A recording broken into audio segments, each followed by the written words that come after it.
नमस्कार। जगतगुरु भगवान श्री कृष्ण जी के चरणों में कृतज्ञता पूर्वक वंदन करता हूँ। सनातन संस्था एवं हिंदू जन जागृति समिति द्वारा आयोजित धर्म संवाद इस विशेष कार्यक्रम में मैं गुरुराज प्रभु आप सभी का हार्दिक स्वागत करता हूँ।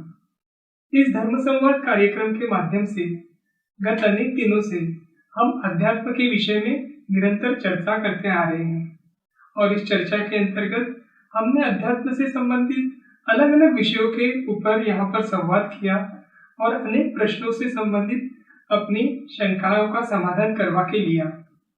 आज हम 16 संस्कार के अंतर्गत जो अंतिम संस्कार हिंदू धर्म में किया जाता है वो अंत्य संस्कार, अंत्य विधि, इस विषय से संबंधित चर्चा करेंगे और हम साथ ही साथ दफन और हिंदू धर्म के अनुसार दाह संस्कार जो किया जाता है इसका आध्यात्मिक विश्लेषण भी करेंगे।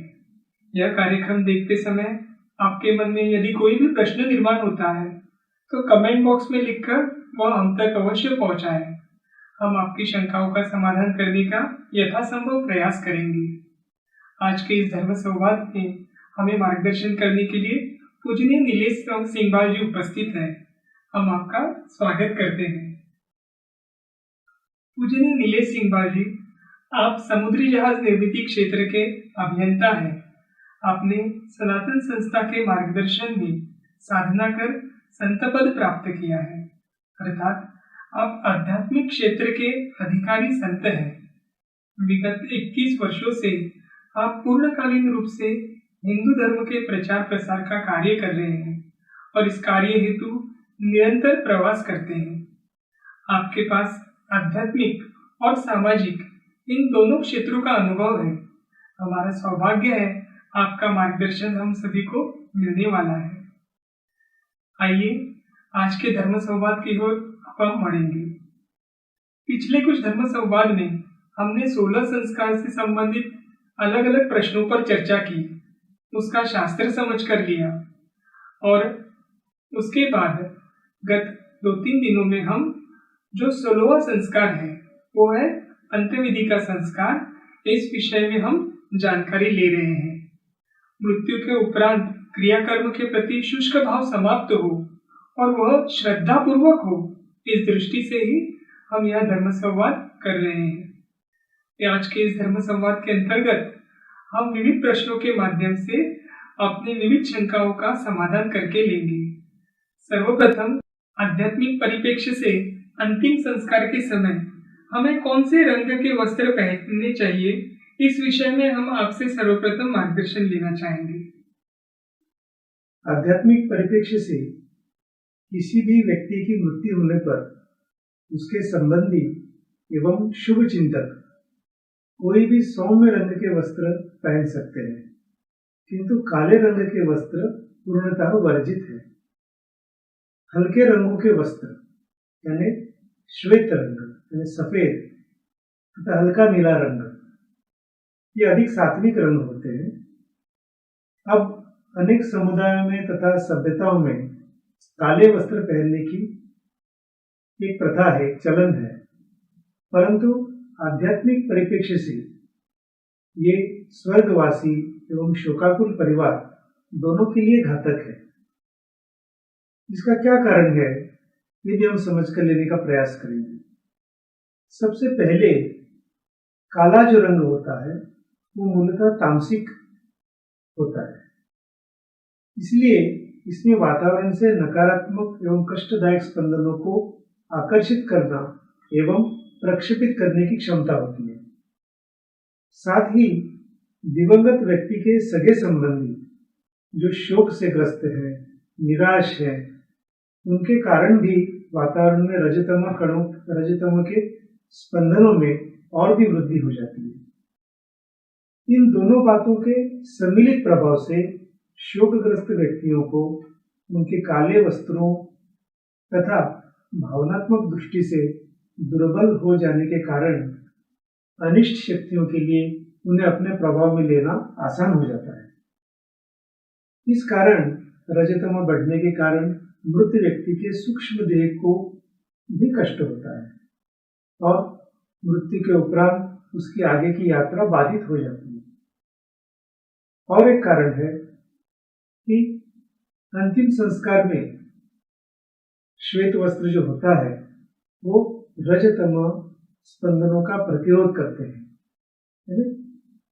श्वेत वस्त्र का अगर उपयोग किया जाए तो रजतम स्पंदनों का वो प्रतिरोध करते हैं एवं सात्विक स्पंदनों को आकर्षित भी करते हैं, जिससे शोकग्रस्त व्यक्तियों को प्रभावित करना अनिष्ट शक्तियों के लिए सरल नहीं होता, और न ही वे मृत व्यक्ति के सूक्ष्म देह को प्रताड़ित कर पाती हैं। शोक के समय निरंतर काले वस्त्रों का प्रयोग स्थिति को और गंभीर बनाता है, साथ में शोक को भी बढ़ा देता है। काले रंग के नकारात्मक स्पंदन पूर्वजों की आगे की यात्रा को अवरुद्ध और बाधित करते हैं तथा अनिष्ट शक्तियों के कार्य में सहयोग प्रदान करते हैं। इसीलिए मृत व्यक्ति के मृत्यु के बाद जो परिजन हैं, जो लोग वहां पर आते हैं, उन्होंने भी सात्विक रंग का वस्त्र पहनना सबसे अच्छा है। जी, अभी और एक प्रश्न उसी दौरान का एक आता है कि जब किसी के मृत व्यक्ति का देह घर में लाया जाता है तो घर के जो शोकाकुल व्यक्तियों के द्वारा कुछ इस प्रकार की कृति होती है, जैसे कि मृत व्यक्ति को आलिंगन देना मृतदेह को, या उसके हाथों पे या ललाटों पे चुम्बन लेना। वो प्रेमवश या भावनावश इस प्रकार की जो कृतियां होती है, तो आध्यात्मिक दृष्टि से क्या ऐसी कृति करना उचित है या इसका क्या प्रभाव पड़ता है, ये हम आपसे जानना चाहेंगे। अवश्य। अब अपने किसी भी प्रिय व्यक्ति को खो देना किसी के लिए भी एक अत्यंत दुखदायक अनुभव तो होता ही है, और कभी कभी लोग भावनावश होकर मृतदेह का आलिंगन तथा चुंबन करते हैं। ऐसा करना मृत व्यक्ति की सूक्ष्म देह एवं उस व्यक्ति दोनों के लिए हानिकारक हो सकता है। मृत देह से उत्सर्जित वायु की मात्रा अधिक प्रमाण में होती है। इस कारण मृत देह के आसपास का परिसर कष्टदायक या नकारात्मक स्पंदनों से प्रभावित हो जाता है। वहां नकारात्मकता बढ़ने के कारण वातावरण की अनिष्ट शक्तियों के लिए वो वातावरण अनुकूल हो जाता है, और इस कारण मृतदेह की हथेली या ललाट का चुंबन करने वाले व्यक्ति के अंदर कष्टदायक स्पंदन प्रवेश कर सकते हैं। परिसर कष्टदायक स्पंदनों के कारण चुंबन करने वाला व्यक्ति भी उससे प्रभावित हो जाता है। इससे अनिष्ट शक्तियों से पीड़ित होने की उसकी संभावना अधिक प्रमाण में बढ़ जाती है। यदि चुंबन करने वाला व्यक्ति पहले से ही अनिष्ट शक्तियों से पीड़ित है, तो उसके स्पर्श के माध्यम से वो अनिष्ट शक्तियां मृत देह में प्रवेश कर उसे अपने नियंत्रण में ले सकती है, और इस प्रकार उसकी सूक्ष्म देह की आगे की यात्रा में भी एक बहुत बड़ी बाधा उत्पन्न कर सकती है। अब आवश्यकता के अनुसार अंतिम संस्कार में सहभागी व्यक्ति जो होते हैं, उस व्यक्ति को मृत देह का स्पर्श करना होता ही है, और ये एक प्रकार की आवश्यक विधि भी है। जैसे मानकर चलते हैं कि कोई के एक्सरे विभाग में कोई काम करने वाला व्यक्ति है, तो उसको अपनी उपजीविका के कारण एक्सरे किरणों के संपर्क में आना तो पड़ता ही है, ये तो जोखिम उनको उठानी पड़ती है। और किरणों से स्वयं की सुरक्षा करने के लिए वो शीशे का कवच भी पहनता है। इसी प्रकार शव यात्रा में सम्मिलित व्यक्ति भी आध्यात्मिक स्तर पर प्रभावित हो सकते हैं। इसीलिए अंतिम संस्कार के इस समय, इस काल में उन्हें निरंतर भगवान से दत्तात्रेय भगवान का जो जप होता है, श्री गुरुदेव दत्त, ये जप करना आवश्यक है। ठीक, अभी एक प्रश्न हम ऐसे भी आपसे पूछना चाहेंगे। जैसे कुछ पंथों में मृतदेह के लिए शव पेटी का उपयोग किया जाता है, शव पेटी में शव को रख के ले जाया जाता है, तो वहां पर ऐसी भी बातें देखी है कि जब शव पेटी में उनका मृतदेह शरीर को रखा जाता है तो उसके साथ कुछ ऐसी वस्तुएं भी रखी जाती हैं जो मृत व्यक्ति को प्रिय थी। तो इस प्रकार से यह जो प्रिय वस्तुएं साथ में रखने का ये जो कृति उनसे होता है, तो इसका क्या प्रभाव होता है, ये हम जानना चाहेंगे। अभी आपने जो कॉफिन का प्रश्न पूछा है, ये जो शव पेटी होती है जिसको कॉफिन कहा जाता है, उसमें मृत शरीर के साथ उनकी प्रिय वस्तुएं रखना ये भी एक अत्यंत घातक हो सकता है।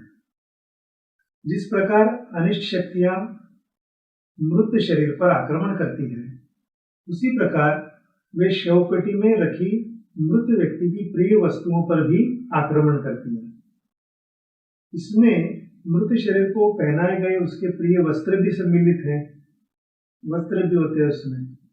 साथ ही उन वस्तुओं के प्रति मृत जो व्यक्ति होते हैं या मृत अपना पूर्वज होता है, उसका पहले से ही लगाव रहता है, इसलिए उनमें मृत पूर्वज की तरंगें अधिक प्रमाण में होती है, जिससे उसका सूक्ष्म शरीर आगे प्रस्थान करने की अपेक्षा उस शव पेटी की ओर पुनः पुनः आकर्षित होता है और अंत में वह उस शव पेटी में ही रहने लगता है।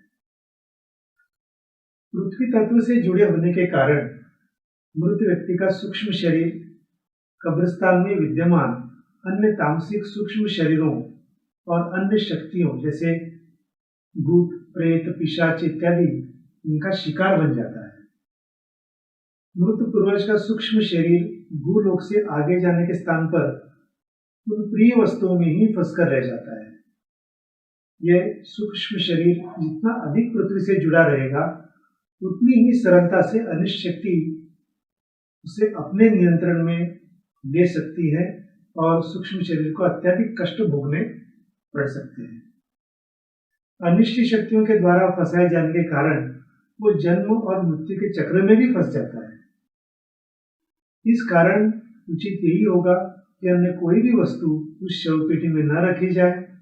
दफनाते समय भी अच्छा यही होगा कि मृत शरीर को श्वेत और साधारण वस्त्र ही पहनाया जाए।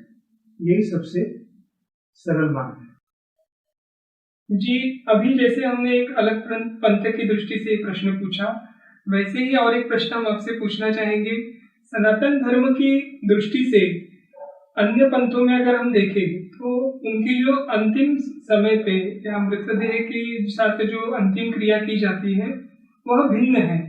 हर पंथ में अलग अलग पद्धति से प्रावधान किए गए हैं। तो इसको सनातन धर्म की दृष्टि से अगर हम देखें तो वो कैसे रहेगा, यानी सनातन धर्म इसकी ओर कैसे देखता है? ये बहुत अच्छा प्रश्न है। अब देखा जाए तो प्रतिवर्ष विश्व में लगभग 50 लाख से अधिक लोगों की मृत्यु होती है और अंतिम संस्कार के लिए मुख्य रूप से 2 विधियां अपनाई जाती हैं। हम सब लोग जानते हैं, अधिकतर दाह संस्कार अथवा शव को गाड़ना यानी दफन विधि। मुंबई में पारसी लोगों का एक छोटा सा समुदाय है जो अपने मृत लोगों को गिद्धों द्वारा खाए जाने के लिए खुला छोड़ देते हैं। पुराने समय में कुछ सभ्यताओं में मृत शरीर को कुछ लेप लगाकर, जैसे जिसको मम्मी कहा जाता था, वो लेप लगाकर मम्मी बनाकर सुरक्षित किया जाता था।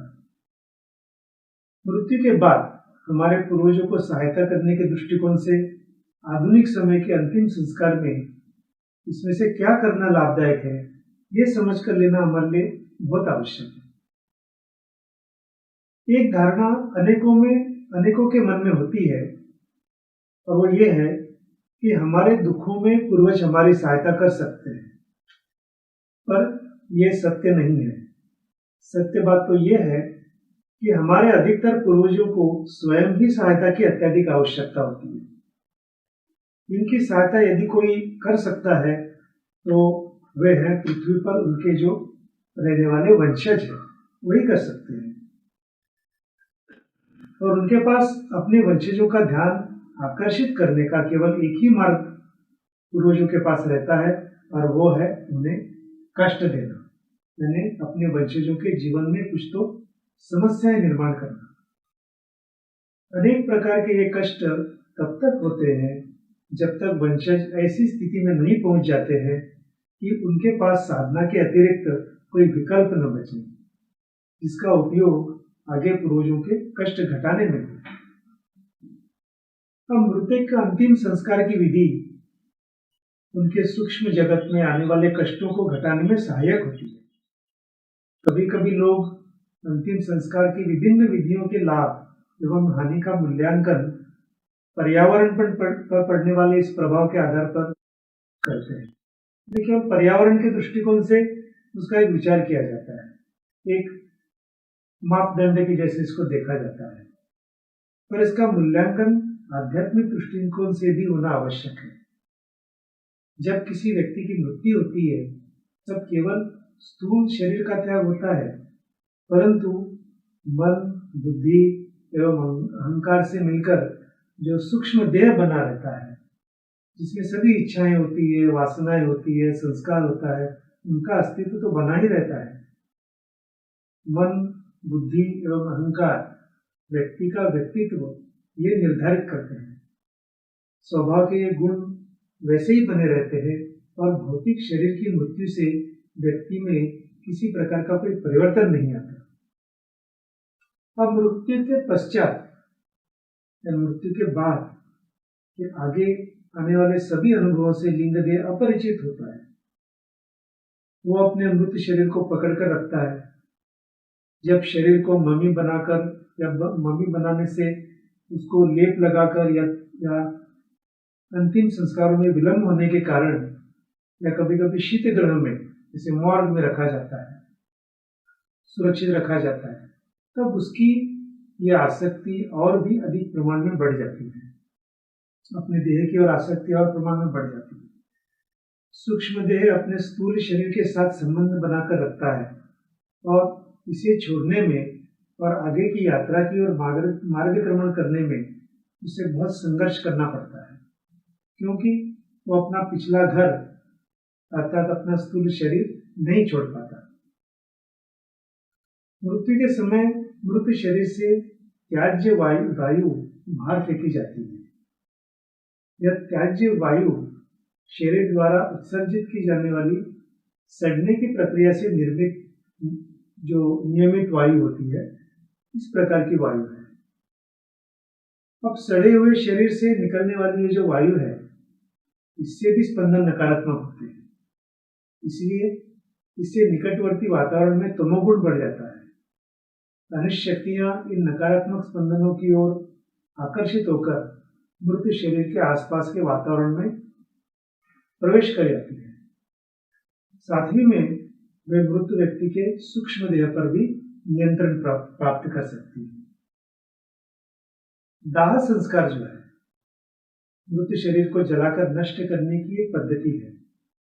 सबसे पहले यह आवश्यक है कि दाह संस्कार शीघ्रातिशीघ्र और सूर्यास्त पहले कर देना आवश्यक है। यदि व्यक्ति की मृत्यु रात्रि में हुई तो दाह संस्कार करने के लिए सुबह होने तक प्रतीक्षा हम कर सकते हैं।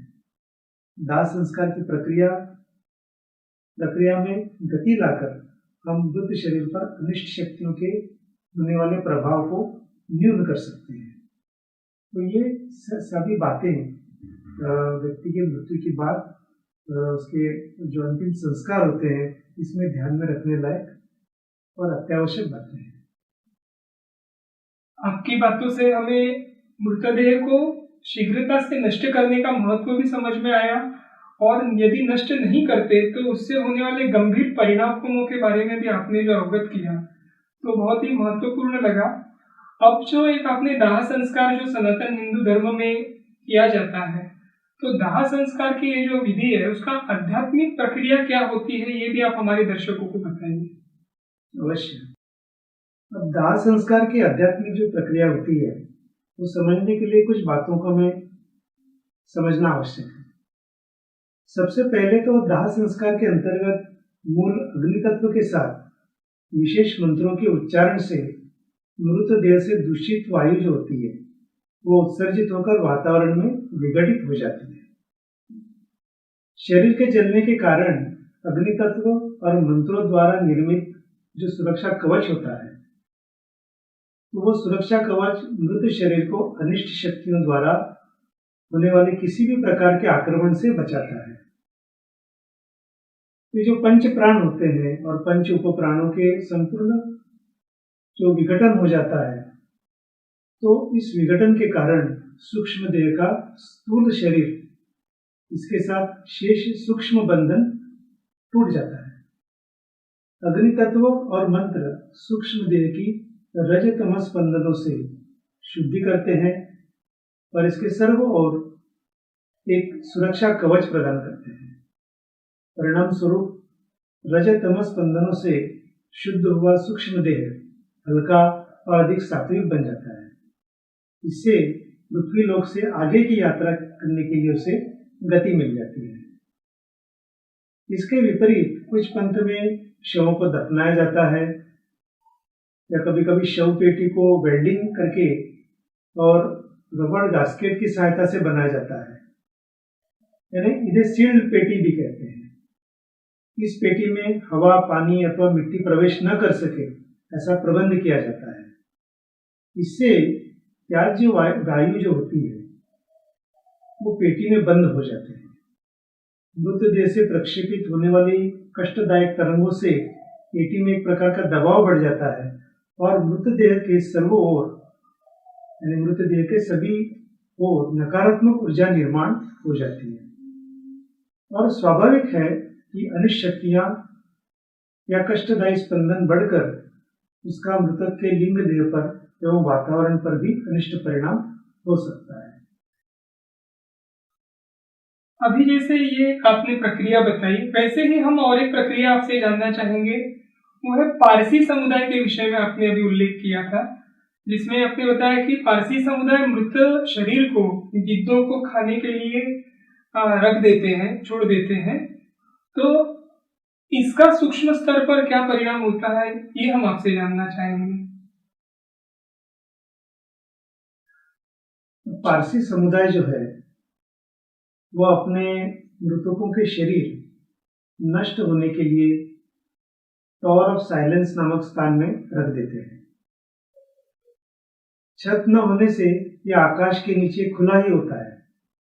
सूर्य की किरणों से मृत शरीर का विघटन होता है और गिद्ध इत्यादि द्वारा वो खाया जाता है। मृत्यु के समय सूक्ष्म देह की स्थूल शरीर के प्रति आसक्ति होने के कारण जब शरीर का गिद्धों द्वारा चीर फाड़ किया जाता है तो उससे अत्यधिक दुख होता है।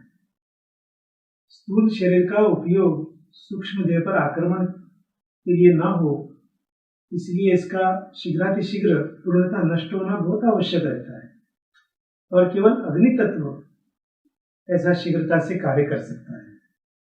इस काल में अनिष्ट शक्तियां इनका उपयोग मृत पूर्वज के सूक्ष्म देह को अपने अधीन करने के लिए कर सकती है।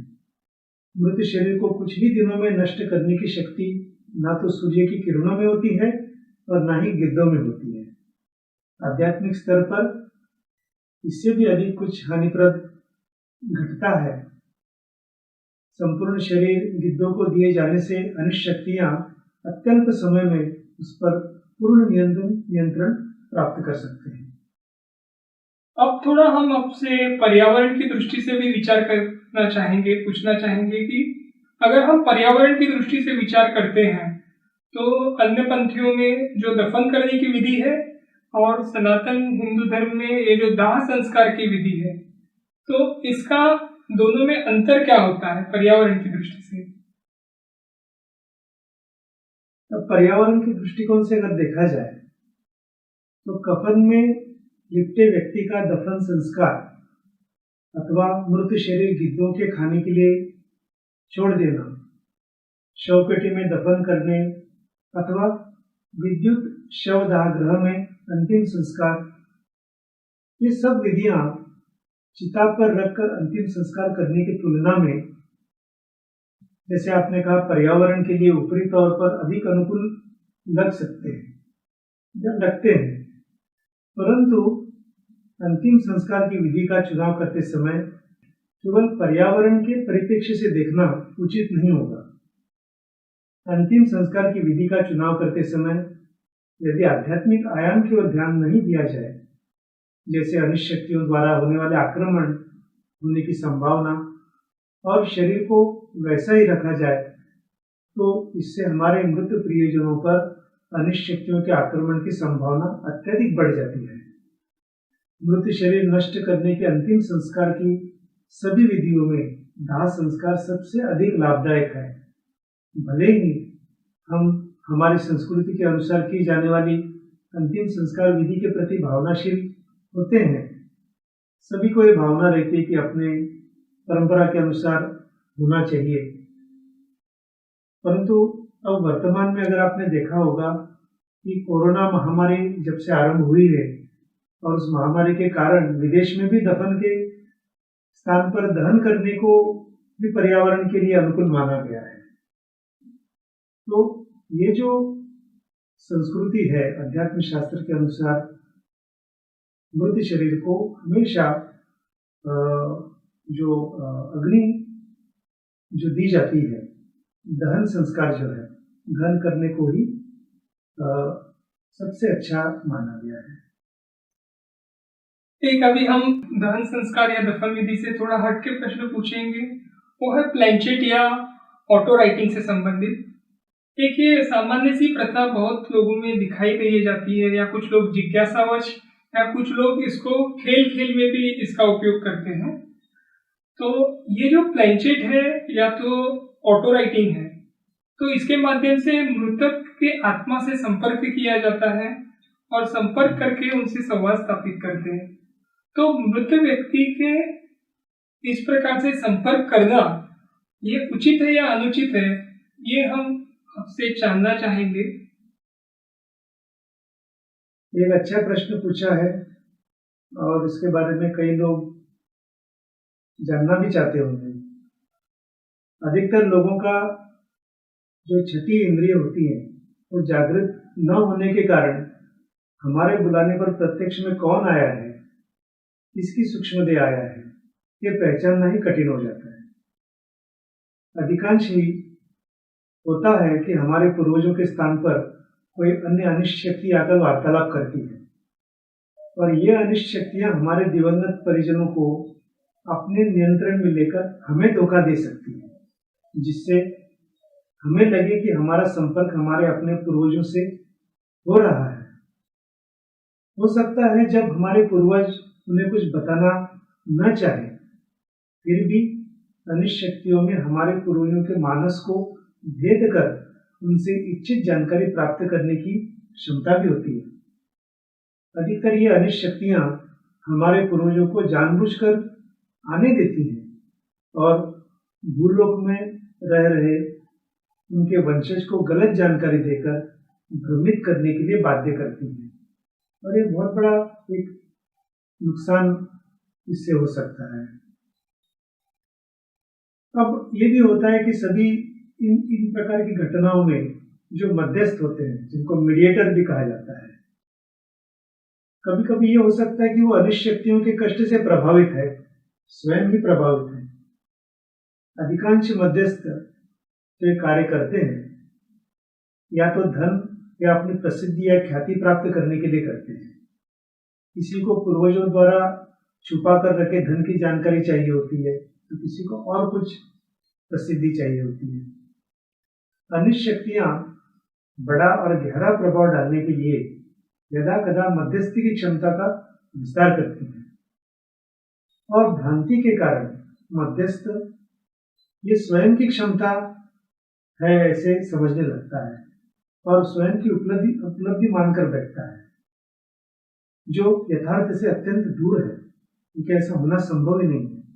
अंत में अनिष्ट शक्ति इस मध्यस्थ के द्वारा लोगों को दिग्भ्रमित करती है तथा अनिष्ट शक्ति की सहायता लेने के कारण उस पर उस शक्ति का प्रभाव निर्माण होकर वो स्वयं ही उस शक्ति के नियंत्रण में जाता है।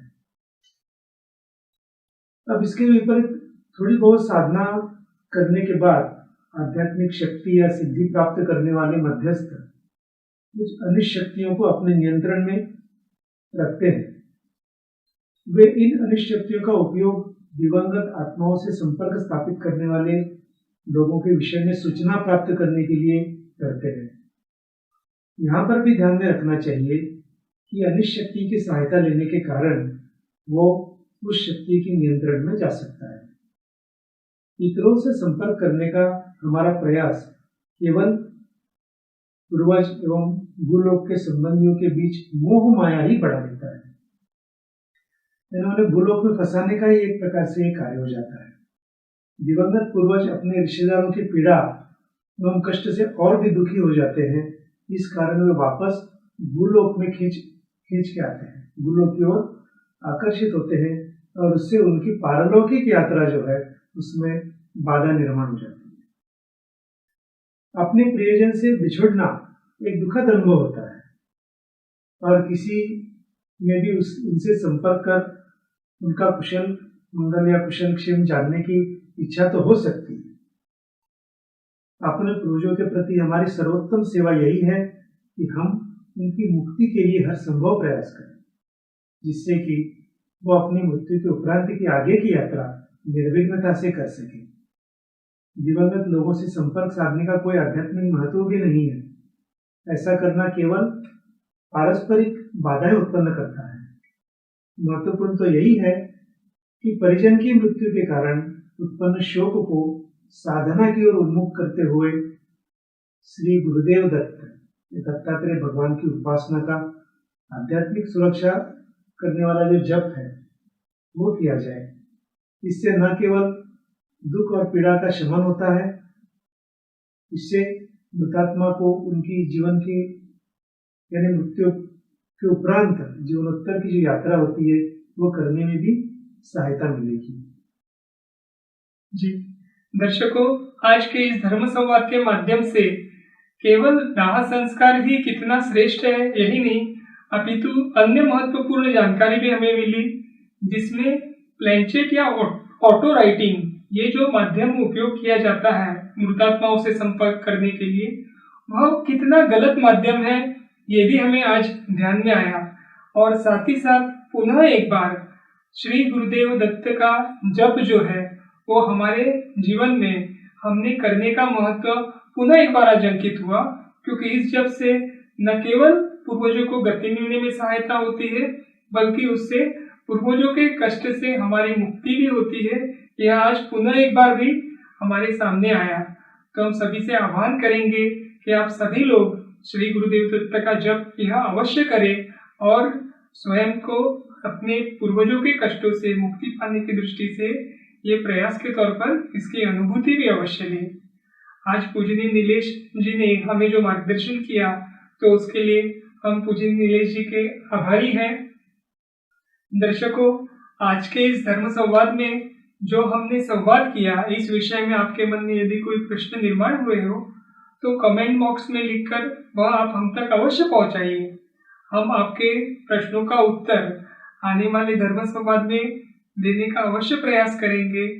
और आपको इस धर्म संवाद के विषय में कोई सुझाव है तो भी आप लिखकर वह हम तक पहुंचाएं। इसी के साथ आज के इस धर्म संवाद को हम यहीं विराम देंगे और भगवान श्री कृष्ण के चरणों में कृतज्ञता व्यक्त करते हुए आज का यह धर्म संवाद हम यही समाप्त करेंगे। नमस्कार।